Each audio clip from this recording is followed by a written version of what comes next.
Hello Hebron, I'm Mrs Medhurst. My family and I just moved to Ooty in January, so many of you sadly I've not met yet, but we're so excited to be here and back in the Hebron community. I was staff here from 2004 to 2008 and Mr Medhurst was here for some of that time as well, so we're just delighted to be back and introducing our 3 young boys to India and to the wonderful Hebron community. But today I'd like to draw your attention to the fact that it is International Women's Day. Today, on the 8th of March, all over the world there are events and campaigns taking place to celebrate women's achievements, to raise awareness about women's equality, to take action to accelerate gender parity, and to fundraise for female-focused charities. And before all the boys start switching off and thinking this is an assembly for or about the girls and has nothing to do with you, let me try and explain to you what International Women's Day is all about and why it is all of our business. We live in a time when a woman has just been appointed the new Director General of the World Trade Organization, where there is a woman serving as the Vice President of the United States of America, where there are female national leaders in New Zealand, Nepal, Germany, Ethiopia, Iceland, Singapore, Norway, Taiwan, Finland, and many other nations. We have a female collector right here in the Nilgiris. Women are now represented in virtually every industry, in virtually every professional sport. This is great news. So why are we still making such a fuss about International Women's Day? Why is there no International Men's Day? Women have equal rights and equal opportunities, right? But actually, although this is amazing progress, the very fact that it's still impressive and noteworthy when a woman achieves a position of high office is evidence that it's still not really the norm. The world's population is almost exactly 50% female, and yet less than 10% of all global income is made by women. But income and positions of power aside, there are still many hundreds of thousands of girls around the world who are not even given the opportunity to be educated, who are forced into marriage against their will, who are overlooked and undervalued simply because of their gender. There are still, in 2021, women going to work today who will be sexually assaulted by the men in positions of power in their organisation, and whose claims of harassment, should they be courageous enough to raise them, will be not taken seriously. This year's International Women's Day campaign is called Choose to Challenge, and at the heart of this message is the need to challenge the very genuine view still held by millions around the globe that women are inferior to men. This view is held by many men and boys, but perhaps more tragically, by loads of girls and women themselves. Women who do not feel empowered to find a way out of abusive relationships or oppressive communities. Women who do not believe that they deserve to sit and eat the meal that they just prepared at the same table as their sons and husbands. There are thousands of families today mourning the birth of their daughter because she was not a boy. There are millions of women today living in the knowledge that they would have been preferred, more greatly respected, nourished on better food, and given an education had they been born a boy. Here at school, I've been having conversations with staff all week about the issue of gender equality, and it's clear that so many of them are passionate about this subject. Here's Miss Waller talking about the horrific injustices that girls face in some parts of the world. I choose to challenge extremists to continually deny access to education for girls. No girl should be a hero for getting an education, but for many girls around the world, walking through a school door is not a right. It's a victory over fanatics and many of them who are carrying guns. In Chibok, Nigeria, just 10 days ago, a new group of 317 girls were kidnapped from a school.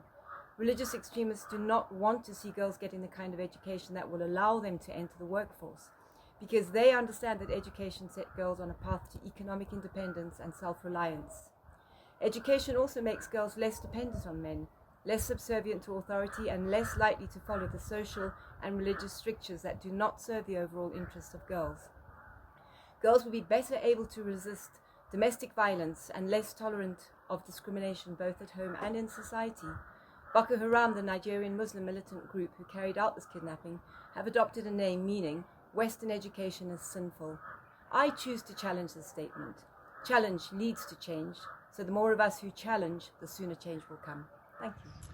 Here's Mrs Arvind and then Mrs Graham talking about growing up with progressive parents who empowered them to be who they are and what this day means to them. I was privileged as I grew up as a tomboy, chose to ride a cycle outside in the gullies with the boys rather than play with dolls at home. And back in the 70s, my father allowed us to wear jeans, cut our hair short, and more importantly, to go to a boarding school when some of my own cousins weren't even allowed to study. So International Women's Day is more than just a day for us to be noticed or to be different. It's a day to broaden our vision about what being a man and being a woman is actually about. But perhaps this day has more significance to me now that I'm a mother of 2 sons.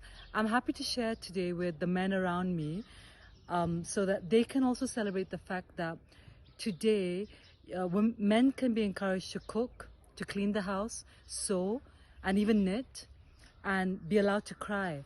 All of these without any stigma. This is what I truly celebrate today. A world in which a man can, without shame, learn from women and women from men. I come from a cultural background where boys were given more freedom, financial perks, and valued as superior than girls. I have experienced inequality as a child, teenager, working professional, and a person of color. I am so pleased to say that my father and my mother, who as his backbone, always treated my sister, brother, and I as equal, and fought for equal opportunity for all 3 of us, despite resistance from society and community.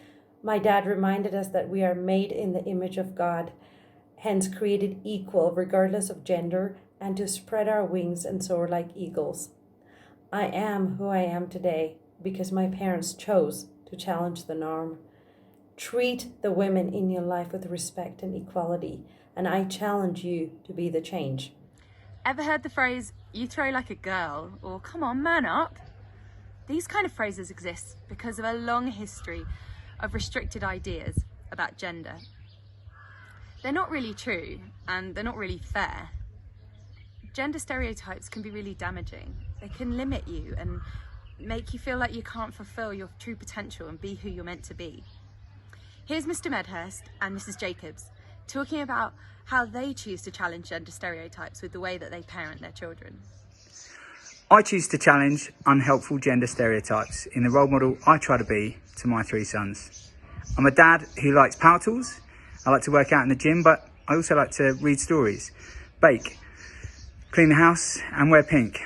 I'm not afraid to be vulnerable or express my emotions. Through my example, I will encourage my boys to embrace who they are and not put me, their mother, themselves, or anyone else in a limiting gender box. I'm choosing to challenge gender stereotypes with my children. I have a little girl, Abigail, who God has made to be unique and strong-willed. I love that about her, and I want to see her to grow up to be strong, to be a strong woman, who won't be swayed by others, who won't be pushed around by boys, but who will stand up for justice and be an example for others. So often when a girl knows her mind, it's seen as a negative thing. Yeah. But I don't want her to be ashamed of the strengths that she's been given, and I want her to embrace them. I also want my son, Reuben, to be confident in who God made him to be. He's got such a sensitive and kind heart, and in a world where male stereotypes often dictate that boys should put on a bravado and not show any vulnerability, it takes great courage too, and strength to be gentle and kind. I want both my children to follow their gifts and dreams and have the confidence to be the people that they're designed to be. There are so many women throughout history and in my own life, in my family, among my colleagues and my friends who I admire so much, and I'd love to tell you all about all of them. But in the interest of time, here's just a few.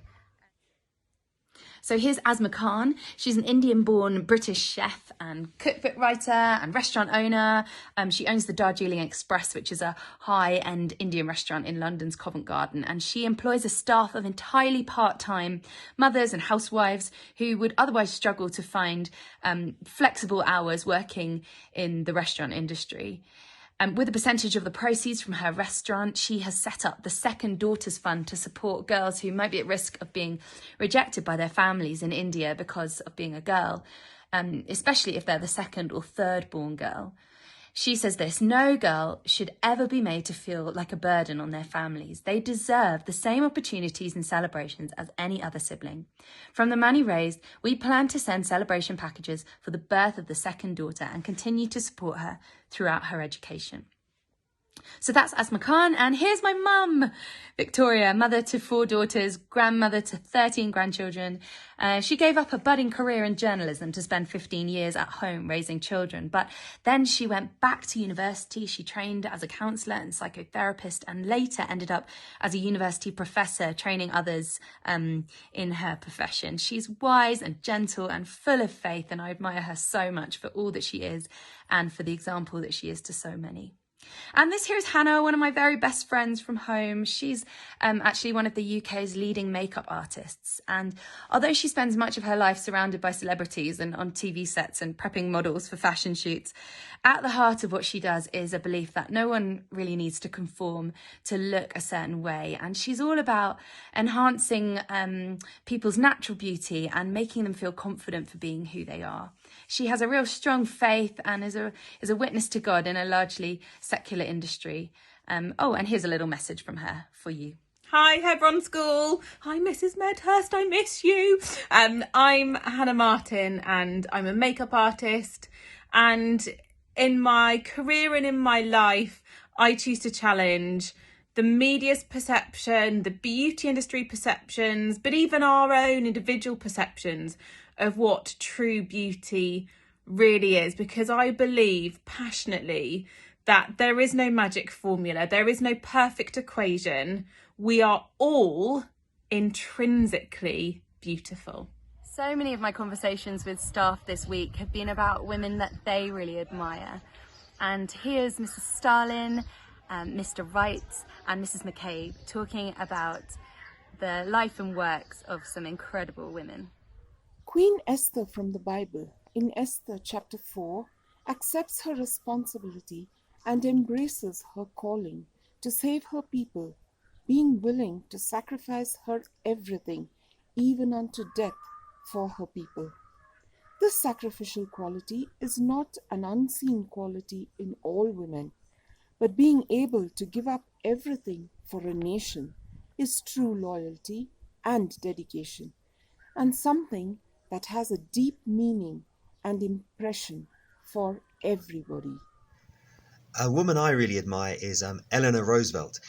When her husband, Franklin, became president of the USA in 1933, she was expected to take on the role of First Lady and slip into the background, quietly hosting dinner parties. But she refused and continued her work campaigning for things that mattered to her, such as civil rights for African Americans, rights for women, and proper provision for the unemployed and for the poor and underprivileged. And later on, she went to be one of the key architects of the United Nations Declaration of Human Rights. One of the most inspiring women that I have read about and I've heard about is Dr. Ida Scudder, who was, like me, a third-generation missionary kid, and like me, resolved never to be a missionary. But Ida's parents had worked in India for most of her life, and so she grew up in India. But she went back to America to go to Bible college, and she decided she was just going to get married and stay in America. But then her mother got sick, so she came back to India, and she had a really life-changing experience one night. She was called to assist at the birth of 3 women who weren't allowed to receive medical attention from a male doctor because their religious beliefs forbade it. And these 3 women died because there was no woman doctor to attend them. And Ida was really moved by that, and it changed her outlook, it changed her life. So she went back to America and trained to be a doctor, raised a lot of money, came back to India, and to cut a long story short, she founded a medical school to train women Indian doctors, to give opportunity to women, to help women. And that's really significant because she was told when she did this that no one would apply to come to medical college. No woman would apply. But in the first year she received 151 applicants, which says a lot, doesn't it? If there's an opportunity, there'll be people who take the opportunity. That school is now known as CMC Vellore. You would have heard of it because we have some parents that are on staff there, and we have alumni that are training to be doctors there, and we have had staff and students who've gone there for treatment. It's very famous. It's one of the foremost medical colleges in all of Asia. It is now a co-educational medical school, which is great. Equal opportunities on both sides. So I just want to say, you know, it takes a really strong woman to do something like that. But it's a shame she had to do it in the first place. But of course, as Miss Arnett pointed out to me this week, as much as it's incredibly important to celebrate the life and achievements of women that we really admire, in this gender equal world that we're striving for, it's important that we acknowledge the big, huge range of different people, men and women, who influence who we are today because of their attributes, not because of their gender. Who are some of the people who have made me the woman I am today? Roald Dahl is definitely one, writer of terrifying and delightful stories. Mary Read, a fearsome 16th century pirate, spent most of her life dressed up as a man, was utterly fearsome and faithful to her loved ones. Peter the Apostle, spontaneous, impulsive, also faithful and committed to the people he believed in. Wendy from Peter Pan, who was a big sister to everyone around her and yet able to have the most epic adventures. Some of these role models are men, some of them are women. In the words of Walt Whitman, I am large, I contain multitudes. I have a dream that we will live in a world where we are not judged by our anatomy and our gender, but rather by the content of our character. I have a dream today. International Women's Day is not about saying that women and men are the same. They're not, obviously. And it's not about saying that women are better than men. Of course they're not. This is about acknowledging that we still have a way to go to achieve justice in the area of gender equality. This is about choosing to challenge the world, to keep moving in the right direction. Because a challenged world is an alert world, and from challenge comes change. So I choose to challenge. What about you? At Hebron, we celebrate women's achievements. I will help forge a gender equal world. I will challenge gender stereotypes and bias. I will forge positive visibility of women. I will help forge women's equality by raising my son and my daughter to respect men and women alike. I'm going to try to influence others' beliefs and actions. I will call out gender actions or assumptions. We choose to challenge! I am chosen, not forsaken.